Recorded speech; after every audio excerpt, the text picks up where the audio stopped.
My name's Kate Selka. I'm up here with my team, Nick Charisma, Jordan Monyak, Abdul Wahab Al-Kandari. Today, we're going to be talking about thermal enhanced oil recovery. To save a little bit of time, I'm going to skip this overview that's just talking about the order of this presentation. So we'll go ahead and start with heavy crude oil. This is a highly viscous, high-density oil with an API gravity of about 22 degrees or below. Additionally, there's an extra classification of extra heavy crude oil, which is below 10 degrees API.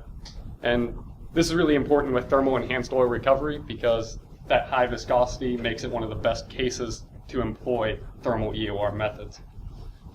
And it's also worth mentioning that combined heavy oil and extra heavy oil create about 40% of the world's oil reserves, which equates to roughly 9 to 13 trillion barrels.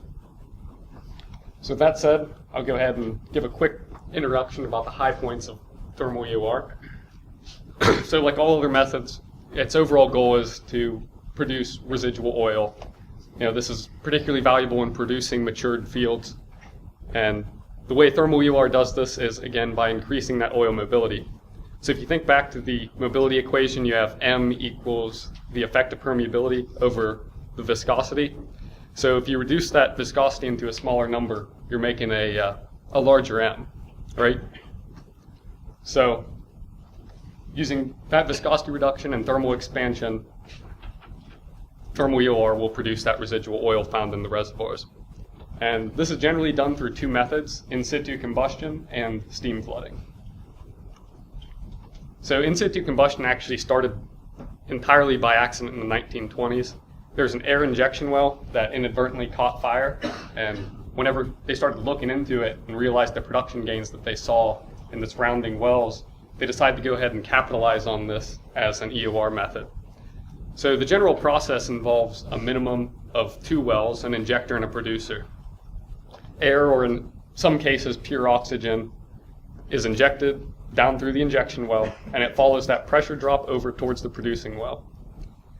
There in the injection well, at the sand face, you'll ignite that gas, the air or the oxygen, and it'll create a combustion front, shown there in orange with the fire, obviously, which, again, expands and reduces the viscosity of the oil in the reservoir, moving it towards the producing well. Now, it's also worth mentioning that the case that I just described is really a dry combustion case. There's also wet combustion, which simultaneously injects water with the air or oxygen, and that's known as wet combustion. I'll go into that a little bit further when I discuss the case study. So quickly hitting on the advantages and disadvantages of in situ combustion, you have excellent thermal efficiency. I mean, that makes sense. You're igniting a fire within your reservoir. You're not experiencing any heat losses from surface, downhole. Everything is contained there. And as a result of that, you're seeing excellent displacement. You're just getting very intense heats, ballpark of about 900 degrees Fahrenheit in your reservoir. Additionally, one of its biggest benefits is obviously we have air everywhere. We're not dealing with any complex logistics in transporting that. You more or less just have surface facilities of air compression equipment. And additionally, it'll burn off some of the heaviest hydrocarbon elements, such as asphaltenes, which would otherwise be a production challenge. But like everything, you have some disadvantages with the process as well. It's really complex to perform, and it has a high-risk performance. So that sort of sounds like I'm saying the same thing, but what I'm really trying to hammer home is that you're relying on a pressure drop between your injector and producing well, which can be incredibly difficult to model based off just the minuscule value of the pressure change. So it's very difficult to actually understand and quantify what the performance of a fire flood will result in without the test having already started doing this in your field. And additionally, it's a combustion process, so you're burning 5 to 10% of your reservoir fluid off the bat, as compared to some other EOR methods which are preserving that reservoir fluid. So I'll now move into a case study, which was done by the city's service company in Louisiana. And what this is, these are 2.5 acre patterns, identically set up with 18 observation wells drilled within them.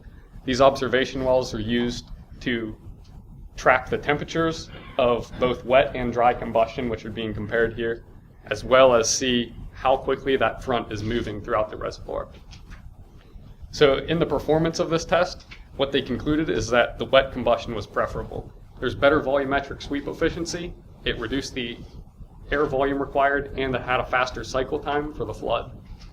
So while that might sound like a lot of positives for wet combustion, a lot of people still recommend against it, because again, you're getting back to, you're dealing with the logistics of bringing in water to inject, and really what that does is that water that gets injected down there, it more or less turns into steam within the reservoir, which should aid in the process of moving the oil.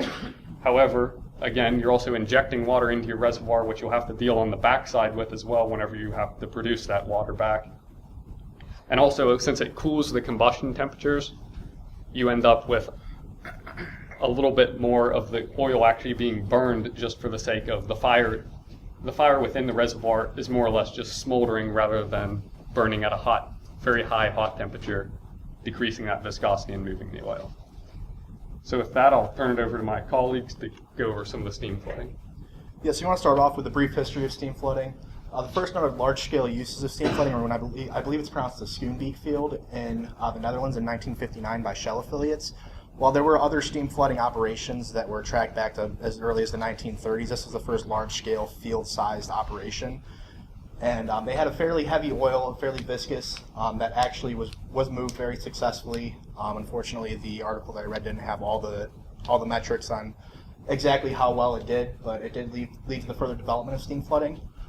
And then within the U.S., when they first started steam flooding operations, they were more considered a steam drag. And this is because when they were injecting the steam, they didn't quite know how to control it to push the oil effectively, so the steam more sat above the oil and heated the oil at the top of the fluid column, therefore dragging it to the producing well. Eventually, it was realized that steam flooding would be a greater asset for dipped reservoirs if it was injected up dip.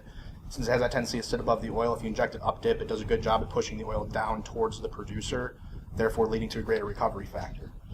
Once this method was discovered, it was implemented at Mount Poso, California, and this technique was used. It was initially on a water flood, producing 1,500 barrels a day at an estimated 38% recovery factor, and that was bumped up with the steam flood to 25,000 barrels a day and an estimated 65% recovery factor. Now, as far as the general process, you use heaters at the surface to heat water and turn steam and hot water, and this is injected into the reservoir.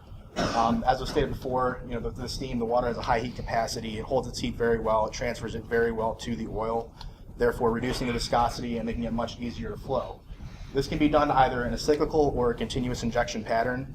The cyclical is kind of described down here with the flow towards producing well. Basically, you're cycling a single well on and off as a producer and injector. You inject the steam, let it sit, heat the oil, and then you produce from that single well.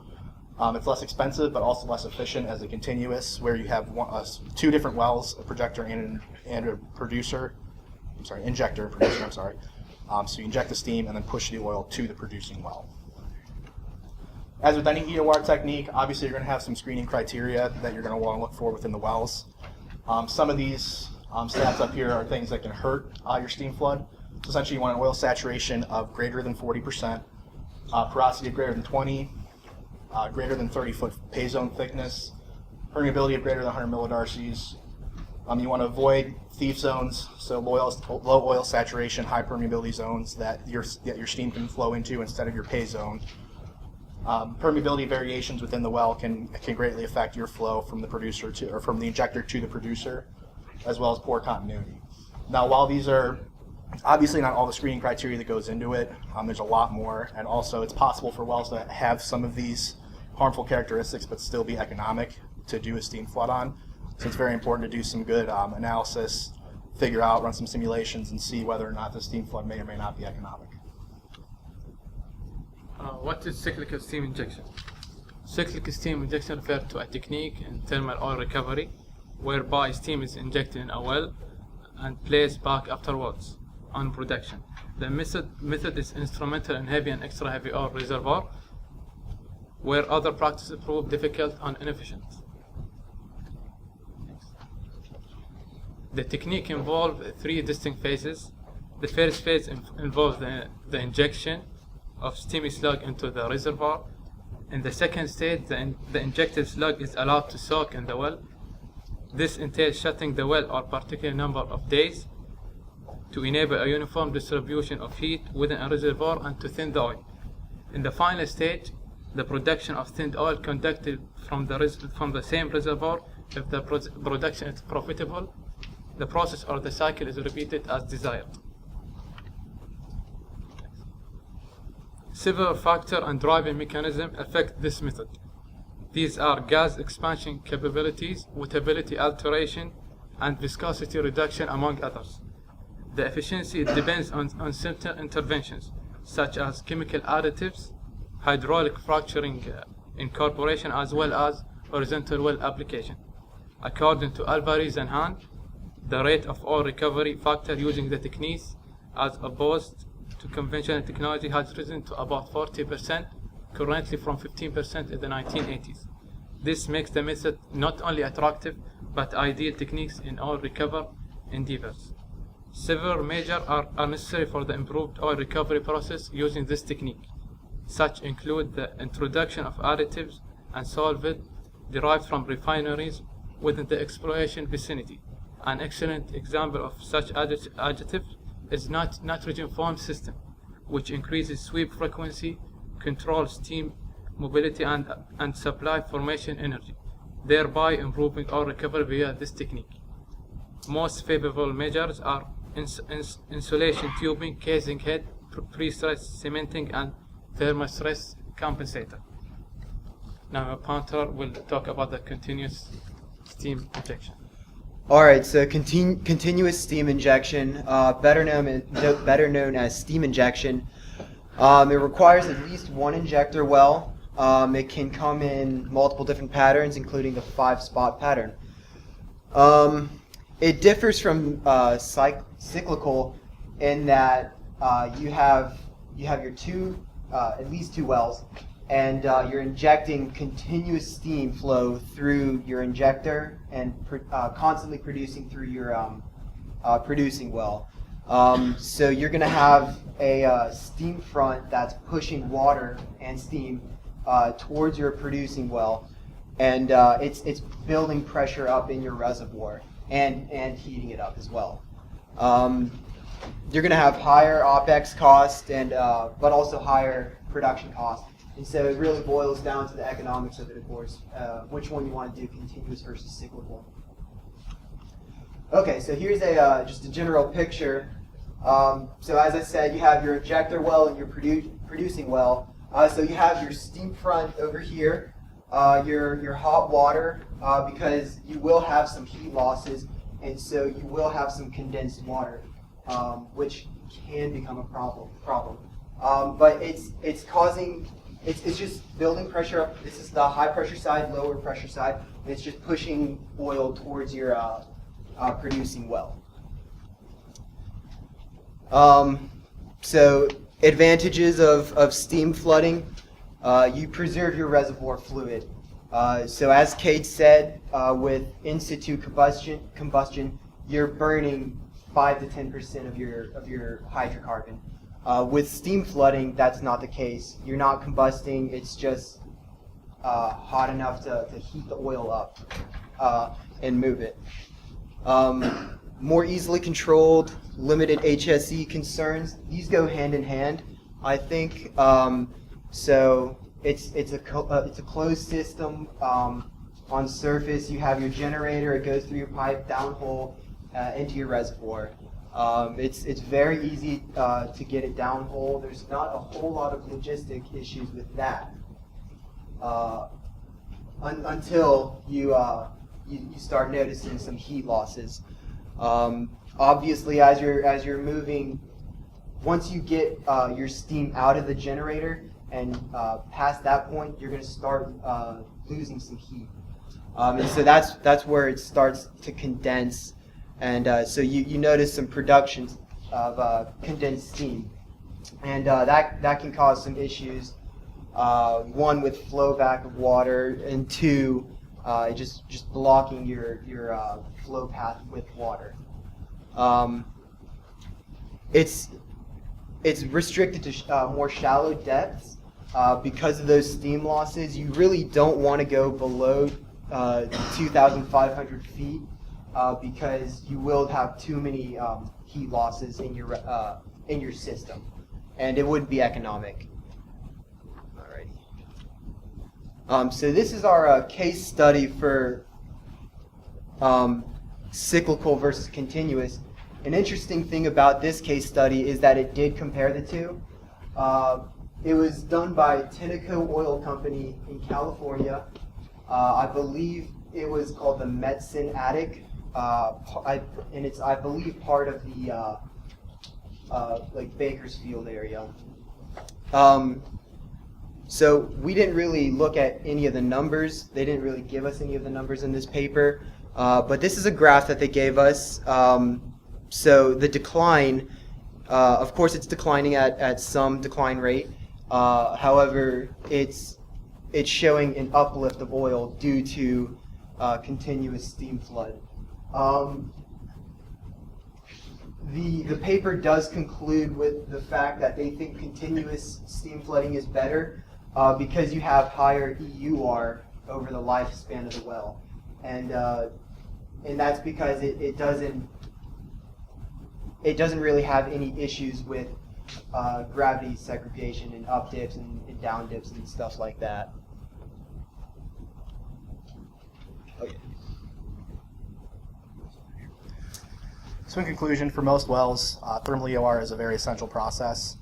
Most wells nowadays do have some amount of heavy oil. The main factor obviously is whether or not it's economic to produce it. With in-situ combustion, as Cade stated, it's pretty easy thermal performance, has a very high heat capacity. Obviously, if you're burning things in the reservoir, it's going to up the heat very much, reduce your viscosity, make things much easier to flow. However, the operation is a lot more complex. It's very hard to simulate without actually starting to run the fire flood, as well as the fact that you're burning off some of your oils that you're trying to produce as well, which can be very hard to control. In comparison with steam flooding, it's a much more simple operation. It's a lot easier in that sense, and that's a lot easier to control. It's easier to simulate, to figure out what's going to happen before it actually happens.